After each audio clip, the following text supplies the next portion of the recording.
ಒಟ್ಟಂದದಲ್ಲಿ ಹೇಳಬೇಕು ಅಂತಂದ್ರೆ ಗಾಂಧಿ ಅವರು ನಮಗೆ ನಮ್ಮ ದೇಶಕ್ಕೆ ಅವರು ಒಬ್ಬರೇ ಸ್ವಾತಂತ್ರ್ಯ ತಂದುಕೊಟ್ರು ಅನ್ನೋ ಒಂದು ದೊಡ್ಡ ಅಪಪ್ರಥೆ ಈಗಲೂ ಇದೆ. ಪ್ರಜಾಪ್ರಭುತ್ವ ಅನ್ನೋದು ನಮ್ಮ ಭಾರತ ದೇಶದ ಒಂದು ಚರಿತ್ರೆಯಲ್ಲಿ, ಅದು ಸಾಂಸ್ಕೃತಿಕ, ಸಾಮಾಜಿಕ ಮತ್ತೆ ರಾಜನೀತಿ, ರಾಜಕೀಯ ಚರಿತ್ರೆ, ಇದನ್ನೆಲ್ಲ ಈ ವಿಶಾಲವಾದ ಭೂಮಿಕೆಯಲ್ಲಿ ನಾವು ನೋಡ್ಬೇಕಾಗ್ತದೆ. ಅಲ್ಲಿ customs, traditions and usages and conventions ಅಂತ ವಿಶಾಲವಾಗಿ ಈ ರೀತಿ ನೋಡ್ತಾರೆ. ಮತ್ತೆ ಪ್ರಜಾಪ್ರಭುತ್ವ ಅಲ್ಲಿ ಯಾಕೆ ಬಂತು ಅಂತಂದ್ರೆ ಕ್ರಿಶ್ಚಿಯಾನಿಟಿ ವಿರುದ್ಧ ಸಿಡಿದಿದ್ದು ಪರಿಣಾಮವಾಗಿ ಪ್ರಜಾಪ್ರಭುತ್ವ ಬಂದಿದ್ದಲ್ಲಿ. ಇಲ್ಲದೆ ಹೋದ್ರೆ ಅಲ್ಲೂ ಕೂಡ ರಾಜರ ಆಳ್ವಿಕೆ ಇವತ್ತು ಇದೆಯಲ್ಲ, ರಾಜರ ಆಳ್ವಿಕೆ ಇಂಗ್ಲೆಂಡ್ ಅಲ್ಲಿ, ಇಡೀ ಪ್ರಪಂಚದಲ್ಲಿ ಅದು ಒಂದೇ ದೇಶದಲ್ಲಿ ಇಂಗ್ಲೆಂಡ್ ಒಂದು ರಾಜರ ಆಳ್ವಿಕೆ ಅಲ್ಲೇ ಇದೆ. ಇದು ಎಂಥ ಸಂವಿಧಾನ ಅಂತಂದ್ರೆ ಈ ನೆಲದಲ್ಲಿ ಹುಟ್ಟಿರುವಂತಹ ಧರ್ಮ, ಸನಾತನ ಧರ್ಮ, ಆ ಧರ್ಮಕ್ಕೆ ಅನುಗುಣವಾಗಿ ನಡ್ಕೊಳ್ಳುವಂತಹ ಸಮಾಜ, ಆ ಧರ್ಮವೇ ರೂಪಿಸಿರುವಂತಹ ಬೇರೆ ಬೇರೆ ಸಂಸ್ಥೆಗಳು, ಆ ಧರ್ಮದ ಪರಿಕಲ್ಪನೆಯಲ್ಲಿ ಇರುವಂತಹ ಆಚಾರ, ವಿಚಾರ, ವ್ಯವಹಾರ, ನಂಬಿಕೆಗಳು, ಆಯ್ತಾ, ಇದಕ್ಕೆಲ್ಲ ರಕ್ಷಣೆ ಕೊಡೋದಕ್ಕೆ ಇದೇ ದೇಶದಲ್ಲಿ ರೂಪುಗೊಂಡಂತಹ ಸಂವಿಧಾನದಲ್ಲಿ ಯಾವುದೇ ಸೇಫ್ ಗಾರ್ಡ್ ಇಲ್ಲ. ಆರ್ಟಿಫಿಷಿಯಲ್ ಕ್ರಿಯೇಷನ್ ನಮ್ಮ ಸಂವಿಧಾನ. ಅದು ಯಾರೇ ದೊಡ್ಡ ಅಂಬೇಡ್ಕರೇ ಬರೆದಿರಬಹುದು, BN ರಾಯರೇ ಬರೆದಿರಬಹುದು, ಎಲ್ಲ ಮಹಾಮತಿಗಳೇ ಬರೆದಿರಬಹುದು. ಆದರೆ ಈ ನೆಲಕ್ಕೆ, ಇದರ ರಕ್ಷಣೆಗೆ, ಈ ಸಂಸ್ಕೃತಿ ರಕ್ಷಣೆಗೆ ಯಾರು ಗಮನನೇ ಕೊಟ್ಟಿಲ್ಲ ಅನ್ನೋ ಅಂಶ ನೋಡಿದ್ರೆ ನಿಜಕ್ಕೂ ಆಶ್ಚರ್ಯ ಆಗುತ್ತೆ.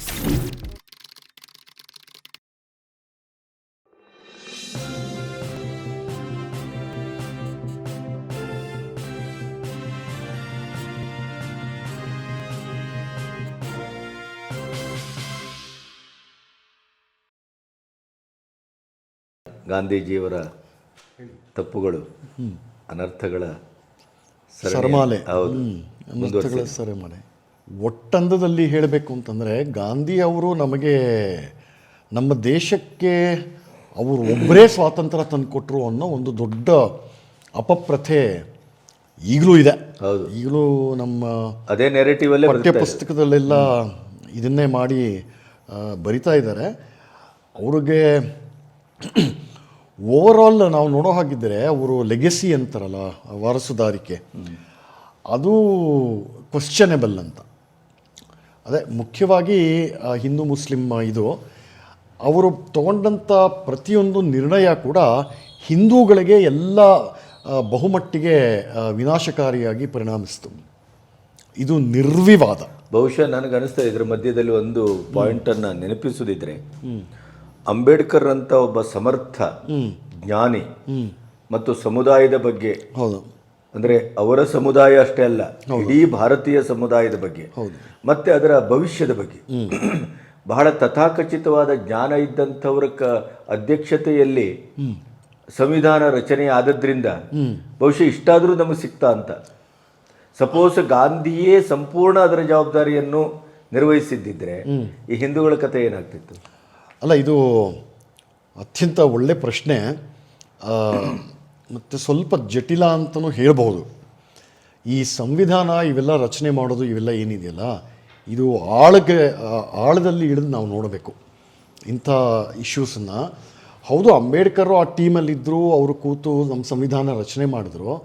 ಆದರೆ ಅದಕ್ಕೆ ಬೇಕಾಗಿದ್ದ ಸಾಮಗ್ರಿ, ಅದನ್ನು ರಚನಾ ಜವಾಬ್ದಾರಿ ಹೊತ್ತಿದ್ದು ಸರ್ BN ರಾವ್ ಅಂತ, ನಮ್ಮವರೇ, ಬೇನಗಲ್ಲ. ಹೌದು, ಆದರೆ ಬೇನಗಲ್ ನರಸಿಂಗ ಅವರ ಮುಂಚೂಣಿಯಲ್ಲಿ ಬಂದಿಲ್ಲ, ಅವ್ರ ಮುಂಚೂಣಿಯಲ್ಲಿ ಬಂದಿಲ್ಲ.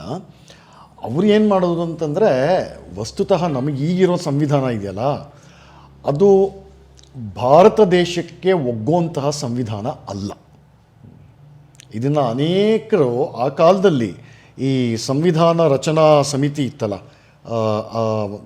ಚರ್ಚೆಗಳು, ಕಾನ್ಸ್ಟಿಟ್ಯೂಯೆಂಟ್ ಅಸೆಂಬ್ಲಿ ಡಿಬೇಟ್ಸು, ಅಲ್ಲೇ ಸಾಕಷ್ಟು ಜನ ಪ್ರಬುದ್ಧರಿದ್ದರು. ಅವರು ಎಷ್ಟೊಂದು ಜನ ಹೇಳಿದ್ರು, ನೋಡಿ ನೀವು ಇಂಗ್ಲೆಂಡಿನ ಸಂವಿಧಾನದಿಂದ ಒಂದಿಷ್ಟು ತೊಗೊಂಡು ಬರ್ತೀರಾ, ಐರ್ಲೆಂಡ್ ಸಂವಿಧಾನದಿಂದ ಒಂದು 20% ತೊಗೊಂಡ್ಬರ್ತೀರಾ, ಆಸ್ಟ್ರೇಲಿಯಾ ಸಂವಿಧಾನದಿಂದ ಒಂದಷ್ಟು ಚೂರು ಪಾರು ತರ್ತೀರಾ, ಕೆನಡಾದ್ರಿಂದ ಇಷ್ಟು ತರ್ತೀರಾ, ಅಮೇರಿಕದಿಂದ ಇಷ್ಟು ಭಾರತದ ನೆಲ, ನಾವು ಒಂದು ಐತಿಹಾಸಿಕ, ಇದರ ಇತಿಹಾಸದ ಹಿಂದೆ ಹೋದರೆ, ಈ ಪ್ರಜಾಪ್ರಭುತ್ವ ಅನ್ನೋದು ನಮ್ಮ ಭಾರತ ದೇಶದ ಒಂದು ಚರಿತ್ರೆಯಲ್ಲಿ, ಅದು ಸಾಂಸ್ಕೃತಿಕ, ಸಾಮಾಜಿಕ ಮತ್ತು ರಾಜನೀತಿ, ರಾಜಕೀಯ ಚರಿತ್ರೆ, ಇದನ್ನೆಲ್ಲ ಈ ವಿಶಾಲವಾದ ಭೂಮಿಕೆಯಲ್ಲಿ ನಾವು ನೋಡಬೇಕಾಗತ್ತೆ. ನಿಜವಾಗ್ಲೂ ಪ್ರಜಾಪ್ರಭುತ್ವ ಅನ್ನೋ ವ್ಯವಸ್ಥೆ ನಮಗೆ ಒಗ್ಗುತ್ತಾ ಇಲ್ಲವಾ ಅನ್ನೋದು ಅದು ಈ ದೇಶಕ್ಕೆ. ಯಾಕಂದರೆ ಆ ದೇಶದಲ್ಲಿ ಹುಟ್ಕೊಂಡಿದ್ದಕ್ಕೆ ಅದದೇ ಕಾರಣದಿಂದ ಅಲ್ಲಿ ಹುಟ್ಕೊಳ್ತು. ಹೌದು, ಆ ಸಾಮಾಜಿಕ ಮತ್ತು ಬೇರೆ ಬೇರೆ ಕಾರಣಕ್ಕೆ ಯುರೋಪ್ನಲ್ಲಿ ನಮಗೆ ಈ ಕಲ್ಪನೆ ಬಂದಿದ್ದು ಮೊದಲು. ವಸ್ತುತಃ ಈಗ ಆಧುನಿಕ ಡೆಮಾಕ್ರಸಿ ಪ್ರಜಾಪ್ರಭುತ್ವ ಅಂತಾರಲ್ಲ, ಅದಕ್ಕೆ 300 ವರ್ಷಕ್ಕಿಂತ ಜಾಸ್ತಿ ಇತಿಹಾಸ ಇಲ್ಲ. ಈಗಿರೋ ಏನೋ ಅದು ಕಲ್ಪನೆ ಪರಿಕಲ್ಪನೆ ಅದರ ರೂಪುರೇಷೆಗಳು ಯಾವ ರೀತಿ ಅದು ಅಲ್ಲಿರೋ ಪ್ರಜಾಪ್ರಭುತ್ವದ ವ್ಯವಸ್ಥೆ ಯಾವ ರೀತಿ ಅಲ್ಲಿ ಕೆಲಸ ಮಾಡುತ್ತೆ ಅನ್ನೋದು ಇದೆಲ್ಲ ಎವಾಲ್ವ್ ಆಗಿದ್ದು. ಉದಾಹರಣೆ ಹೇಳಬೇಕು ಅಂತಂದರೆ ಇಂಗ್ಲೆಂಡ್ ದೇಶಕ್ಕೆ ಲಿಖಿತ ಸಂವಿಧಾನ ಇಲ್ಲ. ಎಷ್ಟು ಜನಕ್ಕೆ ಗೊತ್ತಿದೆ? ಅಲ್ಲಿ customs, traditions and usages and conventions ಅಂತ ವಿಶಾಲವಾಗಿ ಈ ರೀತಿ ನೋಡ್ತಾರೆ. ಮತ್ತು ಪ್ರಜಾಪ್ರಭುತ್ವ ಅಲ್ಲಿ ಯಾಕೆ ಬಂತು ಅಂತಂದರೆ ಕ್ರಿಶ್ಚಿಯಾನಿಟಿ ವಿರುದ್ಧ ಸಿಡಿದಿದ್ದು ಪರಿಣಾಮವಾಗಿ ಪ್ರಜಾಪ್ರಭುತ್ವ ಬಂದಿದ್ದಲ್ಲಿ. ಇಲ್ಲದೆ ಹೋದರೆ ಅಲ್ಲೂ ಕೂಡ ರಾಜರ ಆಳ್ವಿಕೆ ಇವತ್ತೂ ಇದೆಯಲ್ಲ, ರಾಜರ ಆಳ್ವಿಕೆ ಇಂಗ್ಲೆಂಡಲ್ಲಿ. ಇಡೀ ಪ್ರಪಂಚದಲ್ಲಿ ಅದು ಒಂದೇ ದೇಶದಲ್ಲಿ ಇಂಗ್ಲೆಂಡ್ ಒಂದು ರಾಜರ ಆಳ್ವಿಕೆ ಅಲ್ಲೇ ಇದೆ. ಆದರೆ ನಮಗೆ ಪಾಠ ಏನು ಹೇಳೋದು ಇಲ್ಲಿ? ಅವರು ರಾಜರೆಲ್ಲ ಕೆಟ್ಟವರು, ಅವರಲ್ಲೇ ಅದನ್ನು ಇನ್ನೂ ಇಟ್ಕೊಂಡಿದ್ದಾರೆ ಅಲ್ಲ. ಸೊ ಇದನ್ನು ನೋಡಿ ಇದನ್ನು ಗಮನಿಸಬೇಕು.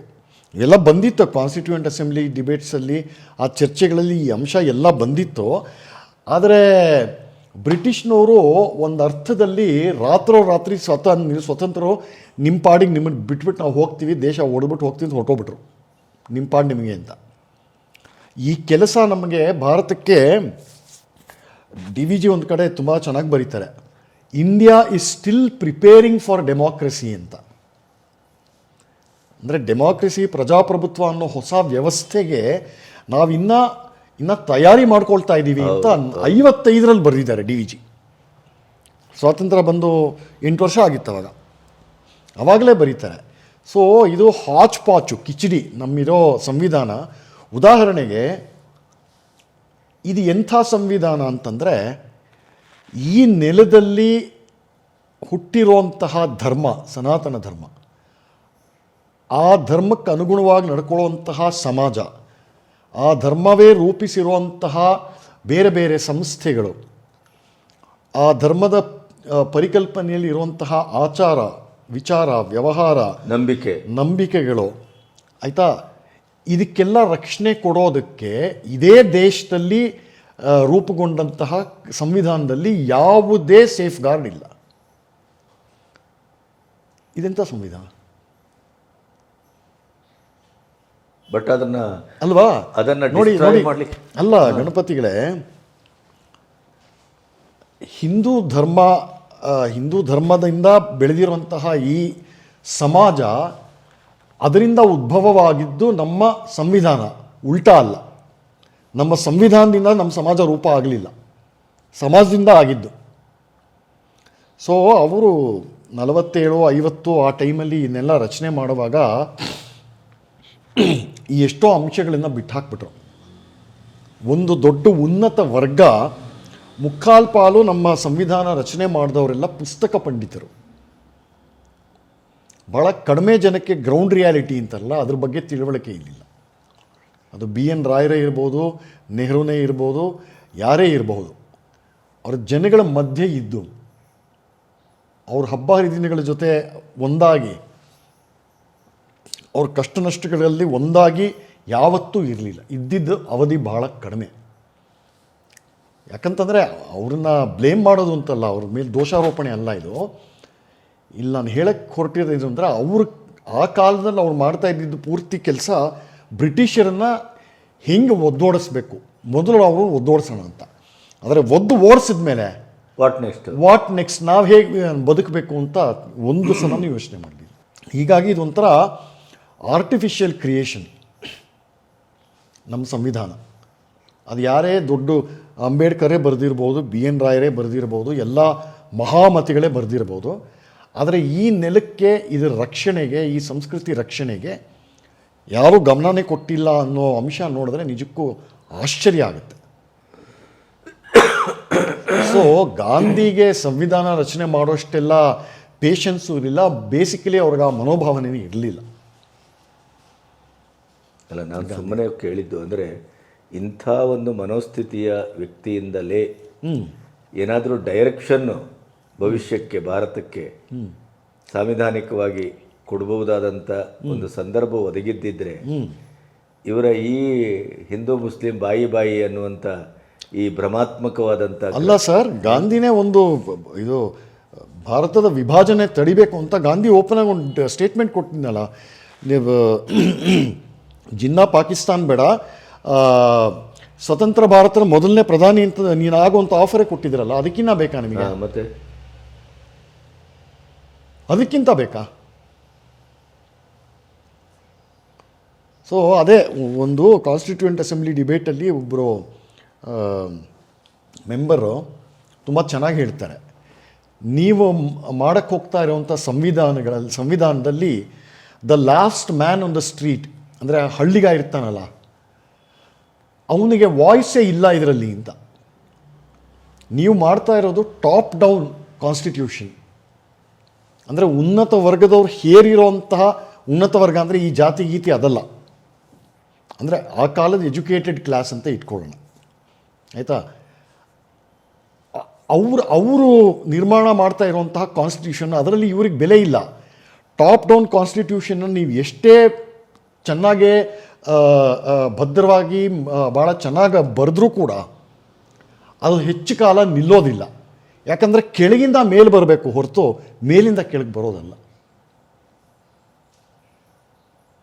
ಮೇಲಿಂದ ಕೆಳಗೆ ಬರೋದು ಅಂದರೆ ಏನದು?